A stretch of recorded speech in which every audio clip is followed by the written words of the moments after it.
Hi, welcome to my podcast entitled The Wright Experience. I'm Dr. William T. Wright Jr., the founder and host of this show. I'm now beginning my ninth year as a school superintendent and 24th total as a public school educator. Over those years, I've been fortunate enough to get to know and work with some amazing leaders all across the United States. The vision of this show is to share these podcasts with you so that we can learn from people who are leading others every day. I want to thank you very much for continuing to support this show. Please continue to share with others and spread the word. That helps me tremendously.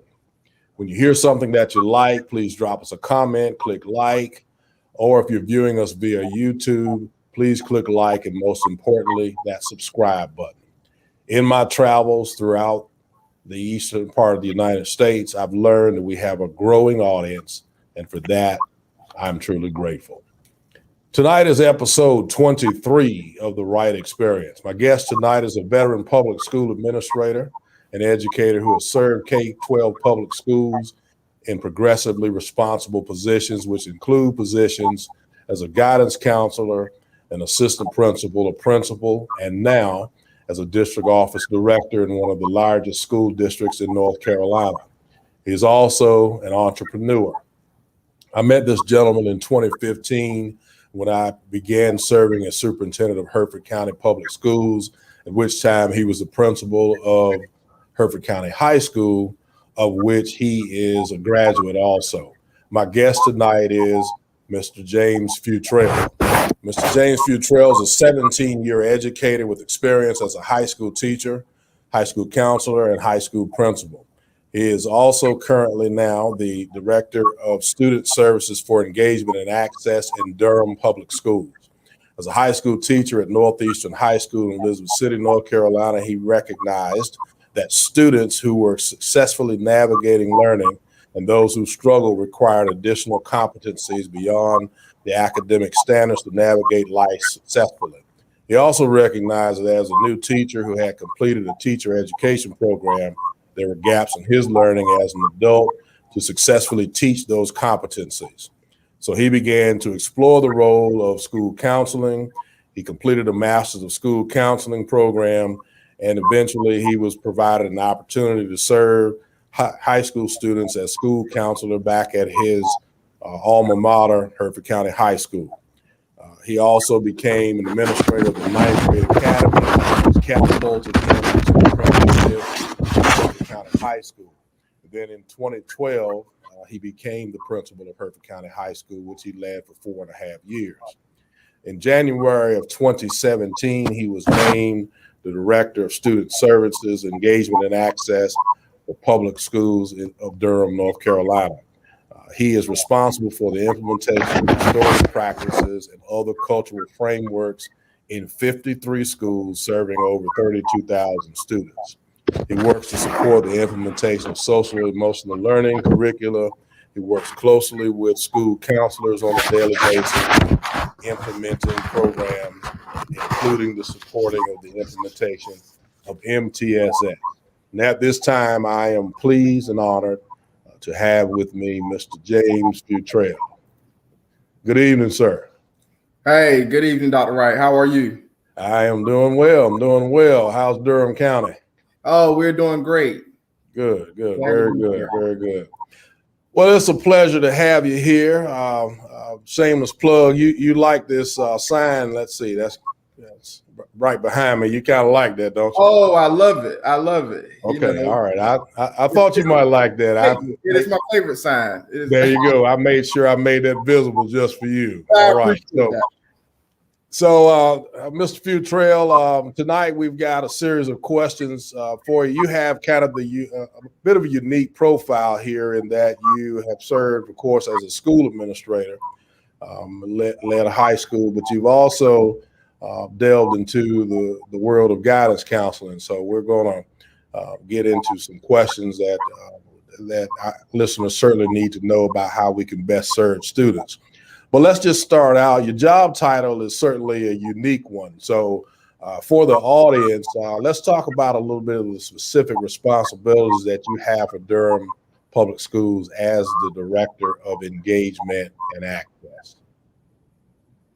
Yeah, absolutely. So, thank you for having me this evening and being able to share my experiences and some of the experiences within the roles that I've had throughout my educational career. But as engagement and access directors within student services, it is how we are organized. And when we really think about student services, there are two areas. One in which we are thinking proactively how we best keep our students connected, how we maintain their wellness, and so that they are in their best place for learning. And then also on the side of prevention and intervention, which I share with my colleague, the area around being responsive to the needs of students and services. So the engagement access is really focused on ensuring that we are pro-social. We teach in pro-social behaviors. We are proactive in getting ahead of our students' wellness and truly understanding and addressing the needs of the whole child. And that's really my work on engagement and access. So certainly in today's time, with all the challenges we've had, I'd say over the last 18 months, that work is even more critical than ever. Certainly. So as schools return full scale to face-to-face instruction, which we all are being challenged with creating right now for our students, in your mind, what steps need to be taken to assure that children are adjusting mentally and emotionally as well as academically? You know, we're focusing a lot on academic, but what do we need to do mentally and emotionally to make sure the children are readjusting to the full-scale environment? Well, I think that's something we all as educators are constantly thinking about, and we've been thinking about. And I think to make sure that we're focused on the wellness of our students, we first got to make sure we attend to the needs of our adults who are going to take care of our students, right? This has been a difficult and challenging time for everyone.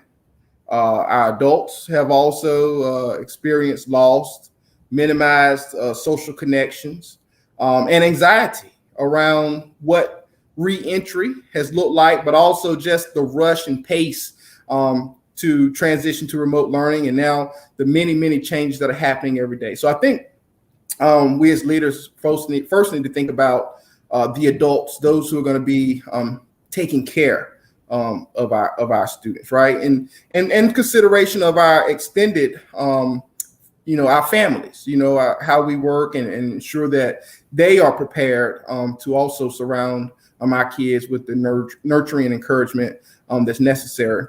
But then specifically as we get ready to address the needs of students, as we prepare them for learning, we have to put their social and emotional needs at the forefront.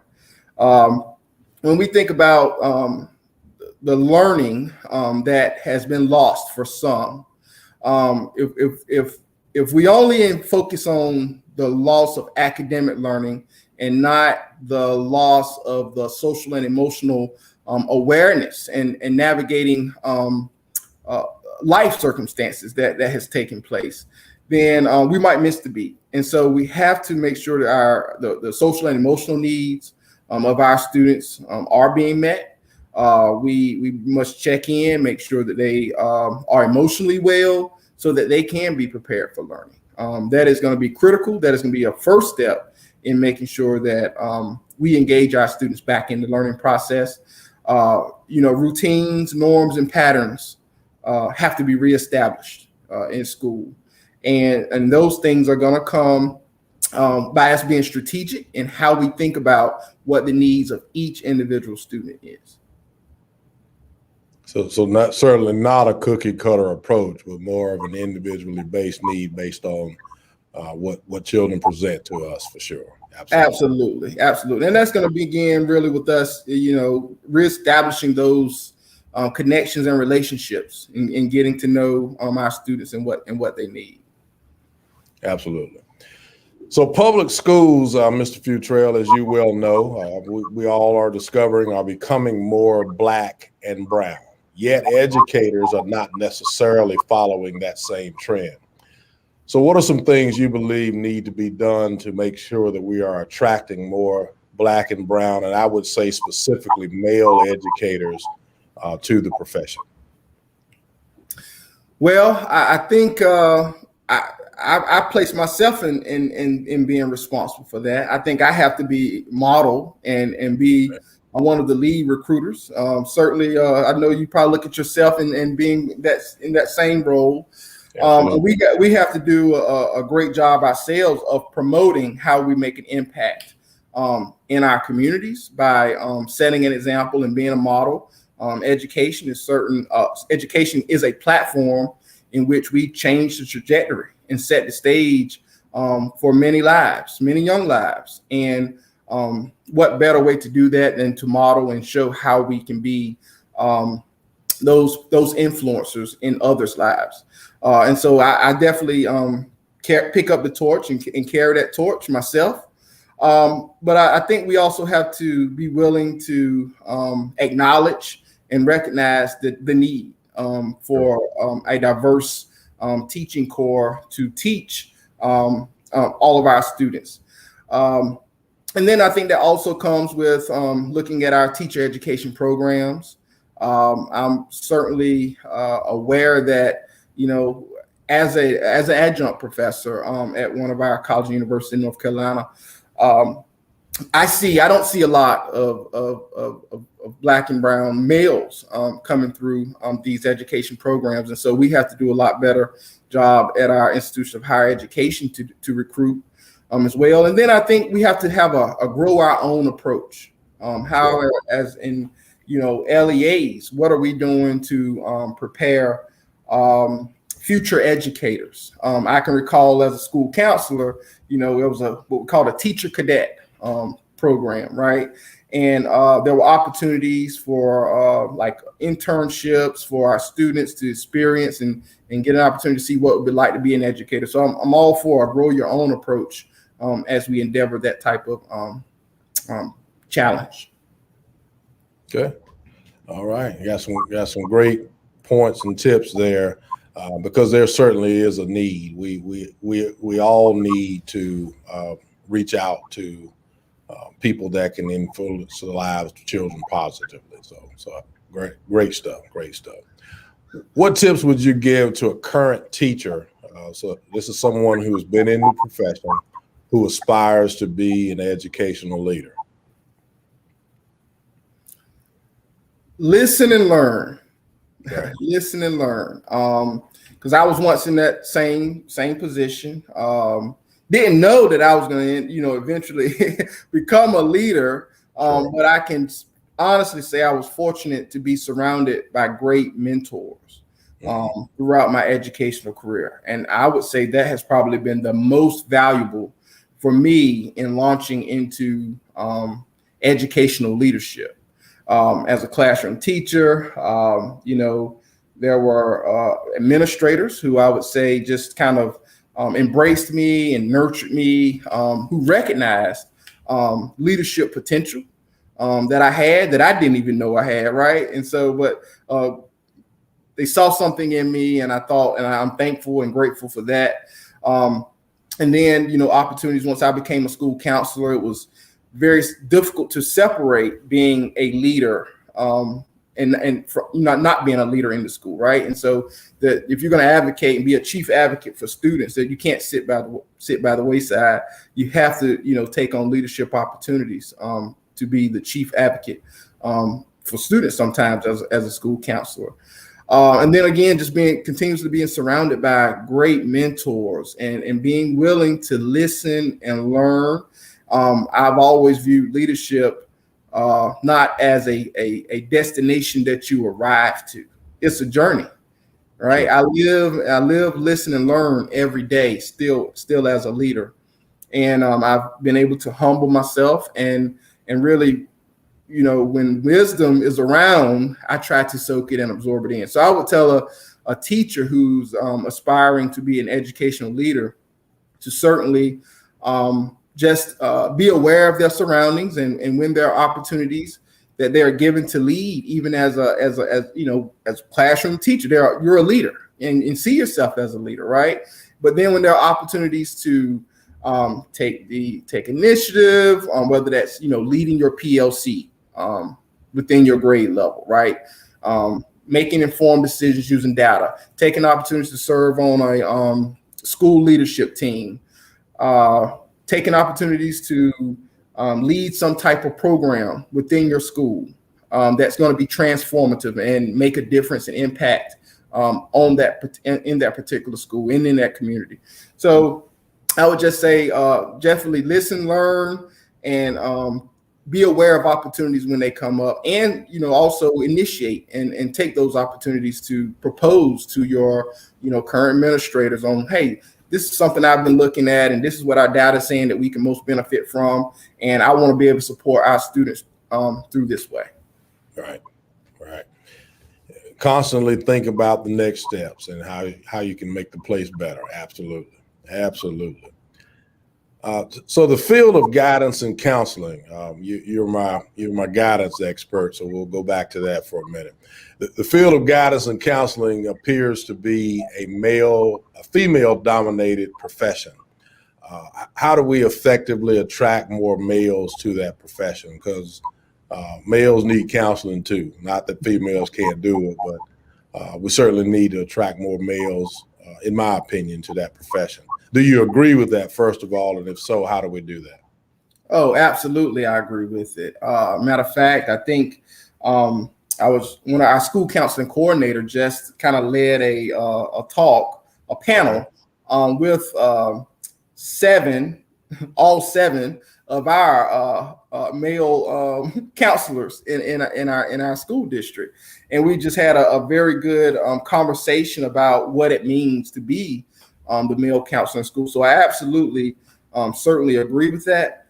But I think we got to find out where the males are in education. Sure. Right. Where are they in our schools? I know where they were when I was working in a school, and attract them into the school counseling profession. Right.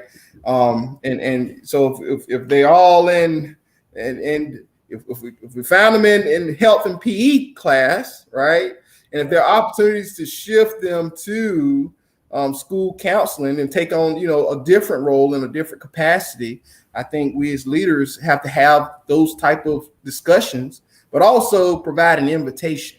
Right? Because sometimes people haven't considered things because they haven't received an invitation to do things, or they just need a little bit of a boost to get there. And so something I've been thinking a lot about, and I knew where like I said, I could find a lot of them in health and PE, and our teacher ed programs. A lot of them are going, through our physical education programs, and a lot of them serve in coaching capacities in a school, right? And in my experience, coaches have some of the best relationships with students, and how can we take those skill sets that already exist a lot of times naturally in folks and turn it into a role where they have a formal approach to help transform lives as well. All right. Hadn't thought about that, but the coach already has established a lot of those natural relationships. So that's why I needed to talk to the guidance expert today. How about that? So Mr. Futrell, thus far, what have been some of the more fulfilling moments of your career? Talk about those for a minute. Wow. Lots of them. I would say some of the most fulfilling moments of my career it's certainly not been about me. Throughout this, it's been about leading and guiding others, sure, and being led by others, right? Again, that mentorship and coaching role, I would say when I was a school counselor and assistant principal, I was surrounded by lots of really good mentors, and a lot of them were very seasoned school administrators or seasoned district administrators, and they were just giving me and pouring into me, Dr. Wright, the knowledge that I didn't even know I needed at the time, but it's knowledge that to this day that I'm forever grateful for. I recall as a school counselor, during the registration and scheduling process, right? I was really inspired by a great gentleman, Mr. Charles Long, who would sit beside me and teach me how to develop the best master schedule that any administrator could do, right, as a school counselor. And that's a skill that I carry with me today that I can talk at any table about, the ability to look at data, had good principals. I was under the principal at one time under the leadership of a gentleman named Mr. Jerry Simmons, who was also the principal at Hertford County High School. And he was able to just, I think, point me and gave me the confidence and put me in a place to be able to lead, to experience what leadership was about.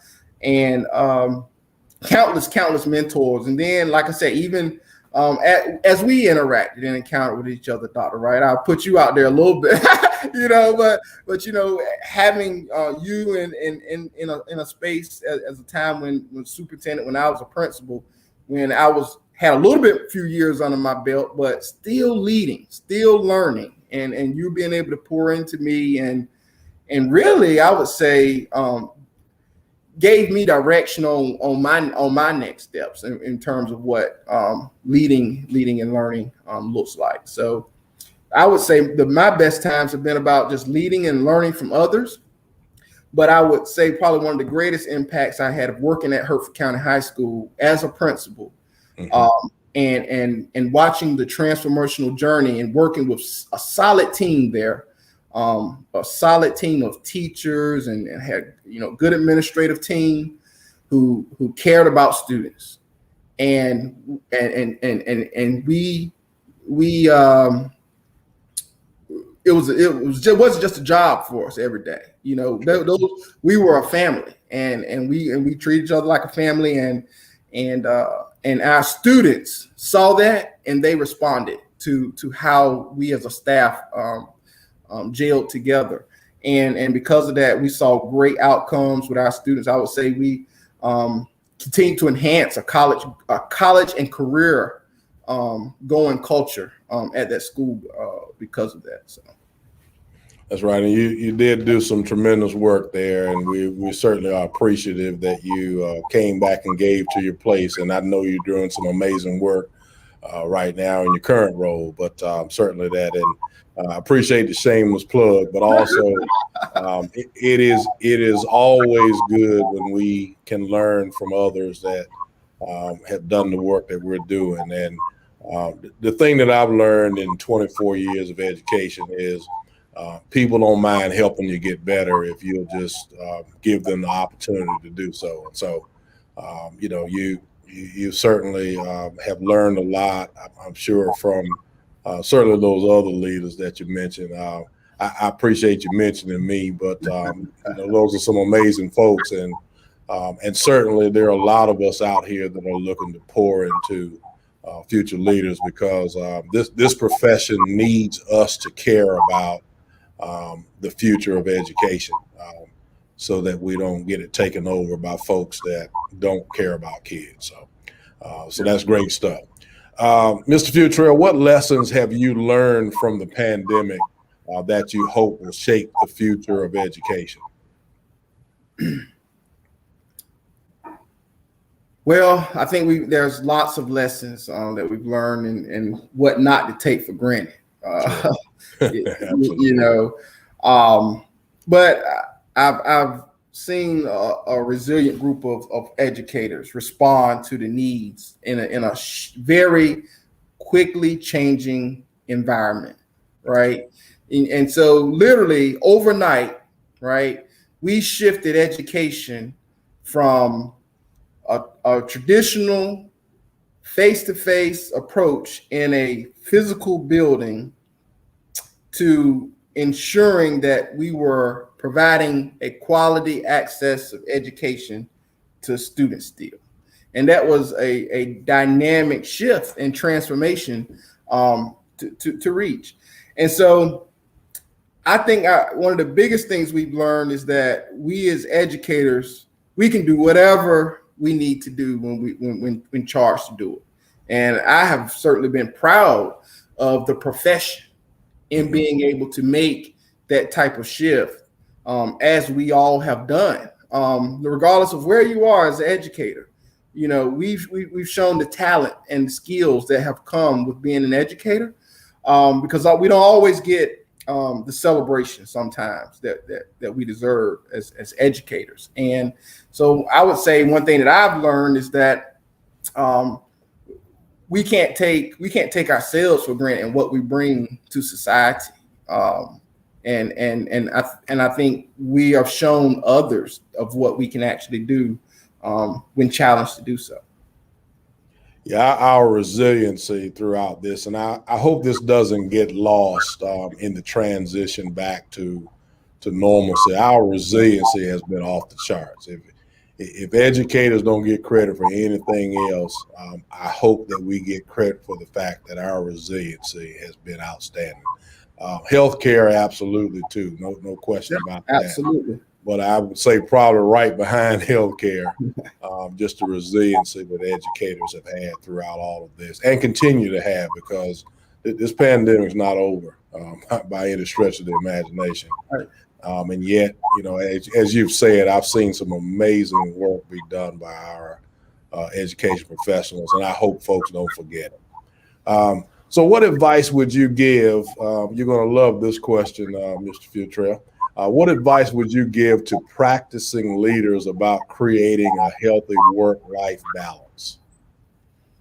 Oh, wow. So take care of yourself. You have to take care of yourself. A healthy work-life balance is going to be the most important factor that you're going to consider. If you're going to have a thriving professional career, you must stay attuned to, your own personal wellness. And of course, if you're going to, take care of yourself and attune to your own personal wellness, you really have to focus on, how do I ensure that I'm getting the job done? We're staying focused, but also you got to take care of yourself too. That's right. So, I would say, just speaking for myself, definitely being intentional about time that I'm carving out for me, for my own growth, my own wellness. Sometimes we have to disconnect. I would say, during the summer, for example, we transitioned to 4-day work weeks, like a lot of school districts do. We work 10-hour days, 4 days a week. And I've learned to now use some of that fifth day of the week to use it to re-energize myself, right? So that I can be the best that I can be when we return, in our preparation for learning each year. And so you have to be very intentional and dedicated to doing that, because, sometimes we're givers, right? We're givers, and we really have to think about, in order to give, we got to recharge sometimes. And in order to do that, we have to make time for that recharge. And because of that, I feel ready. I'm excited about a new year because I've recharged. I've used this time to recharge over the summer. Awesome. I've noticed you spend a lot of time. I've been watching you on Facebook and your postings and everything. You've spent a lot of time doing professional development activities, creating them, being a part of them. I know that that's a passion of yours. So tell us why you believe that also is so important for education professionals. Well, we're lifelong learners, right? I know that's a little cliche, but we're lifelong learners. And if we expect those who we're entrusted to develop, our students, to be learners and lifelong learners, then we have to be that for ourselves as well. And so professional learning is the way that we do that. Things are changing rapidly around us all the time. I mean, think about, the pandemic, right? It's a constantly changing condition. We learn more about the coronavirus, something different every day, or at least every week. Things are moving quickly. And the same can be applied to what we are teaching our students to be as, globally competitive citizens. The world is changing around us constantly. And we have to keep our tools sharp as educators so that we can be the best we can for the students and their outcomes. And we can't do that if we don't engage in our own professional learning. So it's something that I'm passionate about, and as I continue to learn and grow, but also when I have something to share, I like to lead others through that as well. Outstanding. Mr. Futrell, is there anything that I have not covered tonight that you'd like to share with our audience that you think might be helpful in their development? Well, Dr. Wright, this has been a great time.